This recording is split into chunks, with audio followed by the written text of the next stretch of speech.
평생 속아온 친척 막상 상속날이 되자 충격적인 반전. 안녕하세요. 오늘은 정말 충격적이면서도 마음 아픈 이야기를 가져왔습니다. 평생을 가족이라 믿고 지내왔던 사람들이 사실은 글쎄요. 직접 들어보시죠. 이 이야기는 지금 70세가 된 박영수 씨의 실화입니다. 그분이 직접 들려주신 내용을 바탕으로 재구성했어요. 제 이름은 박영수입니다. 올해로 70이 됐고요. 아마 제가 겪은 일을 들으시면 정말 놀라실 거예요. 저 자신도 아직 믿기지 않거든요. 박영수 씨는 어려서 부모를 잃고 고아원에서 자랐습니다. 그런데 20살 때 갑자기 친척이라는 사람들이 나타났어요. 영수야, 우리가 너의 친척이다. 지금까지 너를 찾느라 얼마나 고생했는지 몰라. 삼촌이라고 소개한 박철수 씨와 고모라고 한 박순자 씨, 그리고 사촌형이라는 박민수 씨까지 갑자기 가족이 생긴 거였어요. 정말 기뻤어요. 평생 혼자라고 생각했는데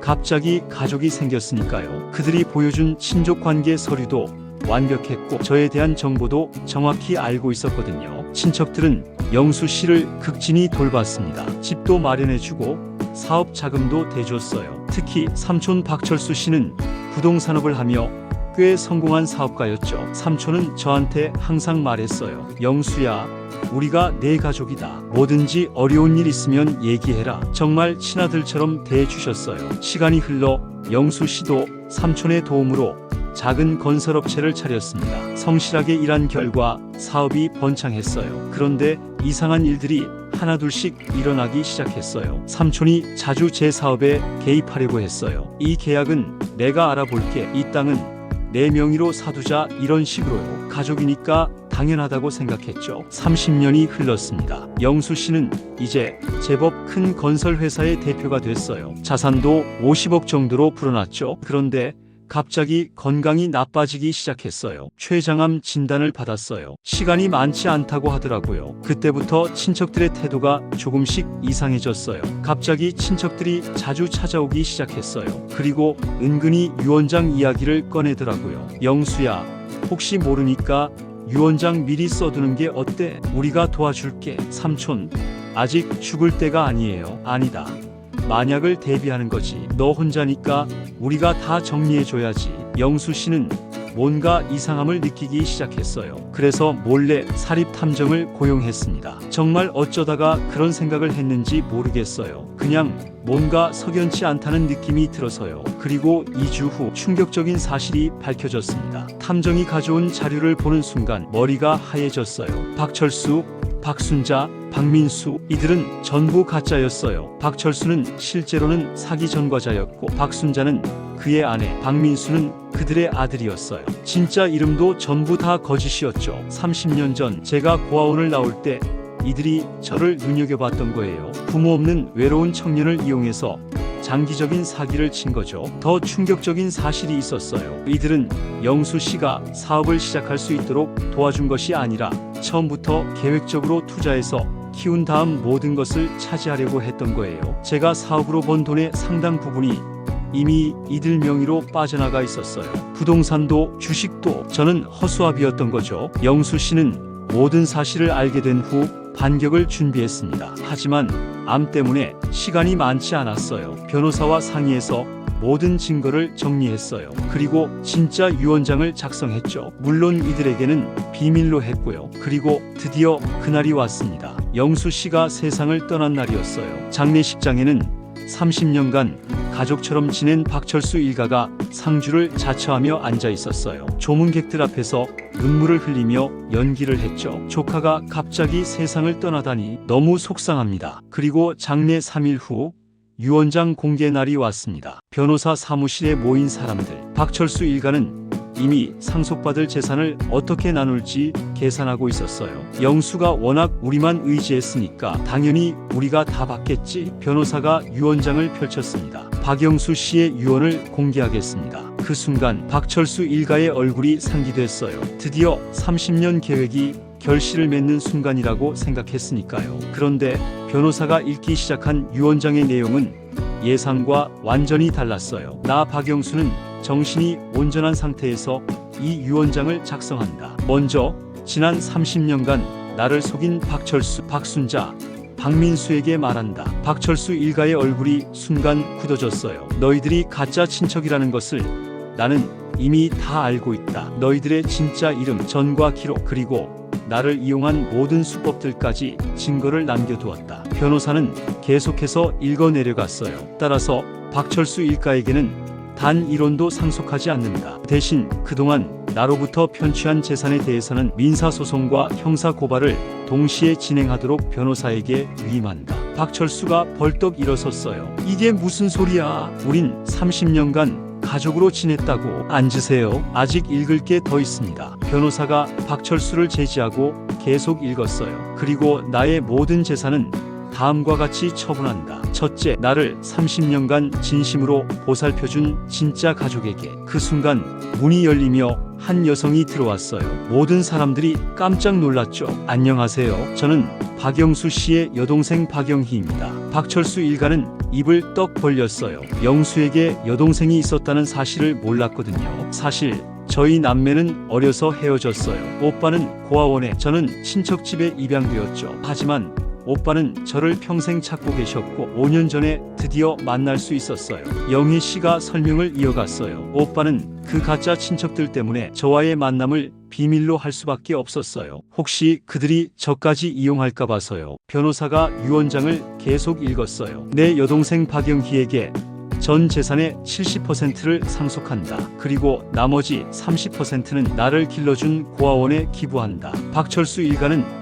완전히 멘붕 상태였어요. 30년간 공들인 계획이 완전히 물거품이 된 거죠. 그리고 마지막으로 가짜 가족들에게 한마디 더 하겠다. 변호사의 목소리가 더 엄숙해졌어요. 너희들은 내가 외롭고 약한 고아라고 생각했겠지만 나는 너희들보다 훨씬 영리했다. 30년간 너희들을 지켜보며 모든 증거를 수집했고 진짜 가족도 찾았다. 이것이 사기꾼들에 대한 나의 복수다. 그 순간 경찰이 들어왔어요. 영수 씨가 미리 신고를 해둔 거였죠. 박철수, 박순자, 박민수 씨 사기 혐의로 체포하겠습니다. 30년간 가족 행세를 하며 영수 씨를 속인 이들은 결국 수갑을 차고 끌려갔어요. 영희 씨는 눈물을 흘리며 말했어요. 오빠가 평생 얼마나 외로웠을까요? 가짜 가족들 사이에서 혼자 진실을 알고 있으면서. 하지만 영수 씨의 복수는 거기서 끝나지 않았어요. 유언장에는 한 가지 더 숨겨진 내용이 있었거든요. 그리고 이 모든 이야기를 세상에 알리기 위해 내 이야기를 책으로 출간하고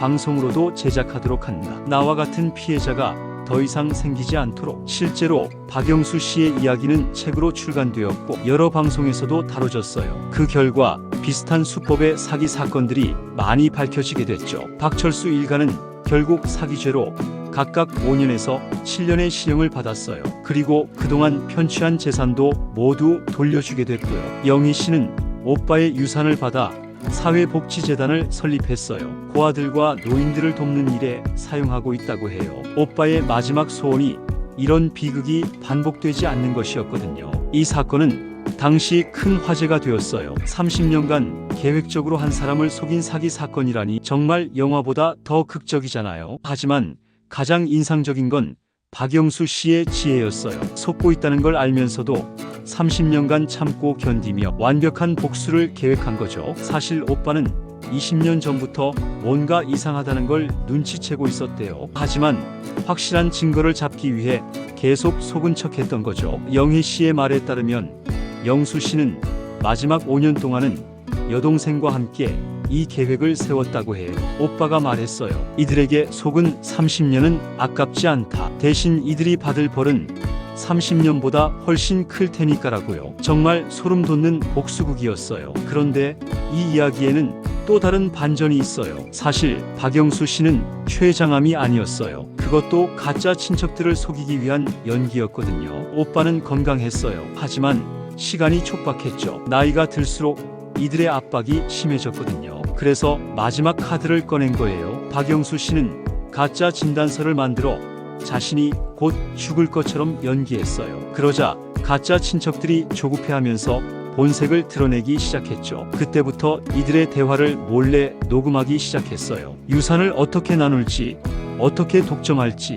모든 대화가 녹음되어 있었어요. 결국 박영수 씨는 완벽한 승리를 거둔 거예요. 30년간 자신을 속인 사기꾼들을 완벽하게 응징했죠. 하지만 안타깝게도 박영수 씨는 이 모든 일이 끝난 후 1년 뒤에 실제로 세상을 떠나셨어요. 이번에는 정말 병 때문이었죠. 오빠는 마지막에 말했어요. 이제 마음 편히 갈 수 있다고요. 영희 씨는 지금도 오빠의 뜻을 이어받아 사기 피해자들을 돕는 일을 하고 있어요. 이런 일이 다시 일어나지 않았으면 좋겠어요. 하지만 만약 누군가 비슷한 일을 당하고 있다면 혼자 견디지 말고 꼭 도움을 요청하세요. 이 이야기를 들으면서 정말 많은 생각이 들어요. 가족이란 게 뭘까요? 핏줄이 전부일까요? 아니면 진짜 사랑과 관심이 더 중요할까요? 박영수 씨의 경우 30년간 가짜 가족과 살면서도 결국 진짜 가족을 찾았어요. 그리고 그 진짜 가족의 사랑이 얼마나 소중한지 깨달았죠. 반면 가짜 가족들은 30년간 함께 살았지만 끝까지 이기심밖에 보여주지 못했어요. 여러분들도 주변을 한번 돌아보세요. 나를 진심으로 사랑하는 사람은 누구인지, 그리고 나는 누구를 진심으로 사랑하고 있는지요. 박영수 씨의 이야기는 우리에게 많은 교훈을 남겨줘요. 첫 번째, 아무리 가까운 사이라도 의심스러운 일이 있으면 확인해 봐야 한다는 것. 두 번째, 진짜 가족은 핏줄이 아니라 진심으로 연결된다는 것. 그리고 세 번째, 악한 일을 하는 사람은 결국 그에 맞는 대가를 받는다는 것이죠. 오늘 이야기가 여러분에게도 의미 있는 시간이 되었길 바라요. 그리고 여러분 모두가 진짜 가족, 진짜 사랑을 만날 수 있기를 바랍니다. 지금까지 들어주셔서 감사합니다. 다음에도 더 좋은 이야기로 찾아뵙겠습니다. 이 이야기는 실화를 바탕으로 했지만 일부 내용은 각색되었음을 밝혀둡니다. 하지만 이와 비슷한 사기 사건들이 실제로 많이 일어나고 있어요. 만약 여러분 중에서도 의심스러운 일을 겪고 계신다면 혼자 끙끙 앓지 마시고 전문가의 도움을 받으시기 바랍니다. 경찰서 사기 전담팀이나 법무부 산하법률구조공단에서 무료 상담을 받으실 수 있어요. 여러분의 소중한 재산과 인생을 지키시길 바라며 이상으로 오늘의 이야기를 마치겠습니다. 감사합니다.